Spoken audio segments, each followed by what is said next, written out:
Message begins. We made a mistake. That is the simple, undeniable truth of the matter, however painful it might be. The flaw was not in our observatories, for those machines were as perfect as we could make, and they showed us only the unfiltered light of truth.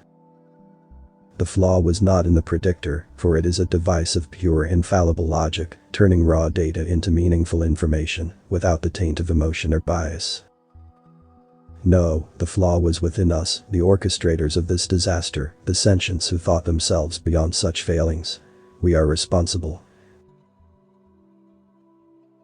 It began a short while ago, as these things are measured, less than 66 daily ago. Though I suspect our systems of measure will mean very little by the time anyone receives this transmission. We detected faint radio signals from a blossoming intelligence, 2.14 Delis outward from the galactic core, as photons travel. At first crude and unstructured, these leaking broadcasts quickly grew in complexity and strength, as did the messages they carried. Through our observatories we watched a world of strife and violence, populated by a barbaric race of short-lived fast-breeding vermin. They were brutal and uncultured things, which stabbed and shot and burned each other, with no regard for life or purpose. Even their concepts of art spoke of conflict and pain. They divided themselves according to some bizarre cultural patterns, and set their every industry to cause of death. They terrified us, but we were older and wiser, and so very far away, so we did not fret. Then we watched them split the atom and breach the heavens, within the breadth of one of their single, short generations, and we began to worry.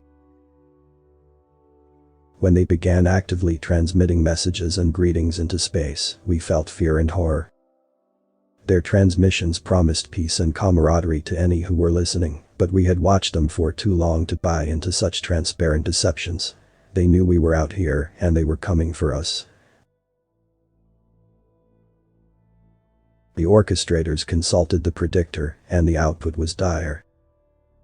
They would multiply and grow, and flood out of their home system, like some uncountable tide of devourer worms, consuming all that lay in their path. It might take 6.8 Delis, but they would destroy us if left unchecked. With aching carapaces we decided to act, and thus sealed our fate. The gift of mercy was 84 strides long with a mouth 2/4 that in diameter, filled with many 44 weights of machinery, fuel, and ballast. It would push itself up to 2/8 of light speed with its onboard fuel, and then begin to consume interstellar primary element to feed its unlimited acceleration. It would be traveling at near light speed when it hit. They would never see it coming. Its launch was a day of mourning, celebration, and reflection. The horror of the act we had committed weighed heavily upon us all. The necessity of our crime did little to comfort us.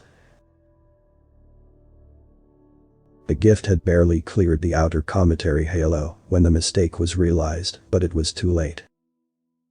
The gift could not be caught, could not be recalled or diverted from its path.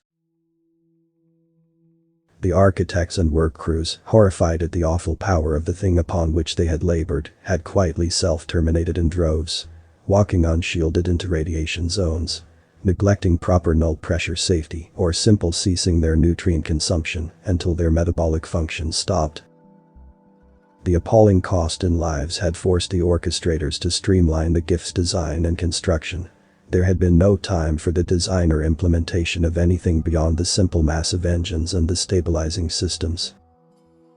We could only watch in shame and horror as the light of genocide faded into infrared against a distant void. They grew and they changed. In a handful of lifetimes, they abolished war, abandoned their violent tendencies, and turned themselves to the grand purposes of life and art. We watched them remake, first themselves, and then their world. Their frail soft bodies gave way to gleaming metals and plastics. They unified their people through an omnipresent communications grid, and produced art of such power and emotion, the likes of which the galaxy has never seen before, or since, because of us. They converted their homeworld into a paradise, by their standards, and many 106s of them poured out into the surrounding system, with a rapidity and vigor that we could only envy.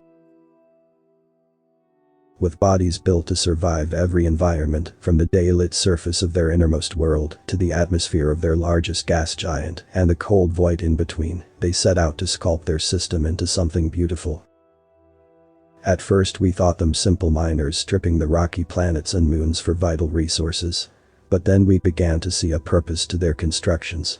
The artworks carved into every surface and traced across the system in glittering lights and dancing fusion trails. And still, our terrible gift approached. They had less than 22 daily to see it, following so closely on the tail of its own light. In that time, oh so brief even by their fleeting lives, more than 10 sentients prepared for death. Lovers exchanged last words, separated by worlds and the tyranny of light speed. Their planet-side engineers worked frantically to build sufficient transmission infrastructure to upload the countless masses with the necessary neural modifications. While those above dumped lifetimes of music and literature from their databanks to make room for passengers.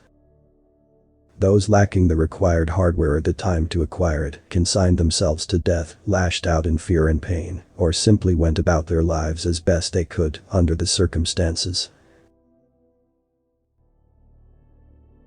The gift arrived suddenly, the light of its impact visible in our skies, shining bright and cruel even to the unaugmented ocular receptor. We watched and we wept for our victims, dead so many dealers before the light of their doom had even reached us.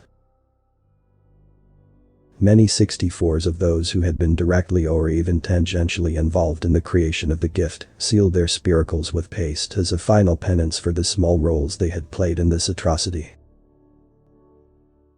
The light dimmed, the dust cleared, and our observatories refocused upon the place where their shining blue world had once hung in the void and found only dust and the pale gleam of an orphan moon, wrapped in a thin, burning wisp of atmosphere that had once belonged to its parent.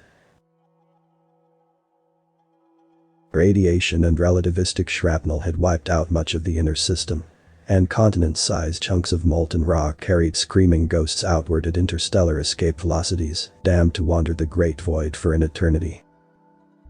The damage was apocalyptic, but not complete. From the shadows of the outer worlds, tiny points of light emerged, thousands of fusion trails of single ships and world ships, and everything in between. Many 106s of survivors in flesh and steel and memory banks, ready to rebuild. For a few moments we felt relief, even joy, and we were filled with the hope that their culture and art would survive the terrible blow we had dealt them. Then came the message, tightly focused at our star, transmitted simultaneously by hundreds of their ships. We know you are out there, and we are coming for you. Message ends. Author's name and link to original text is in the description.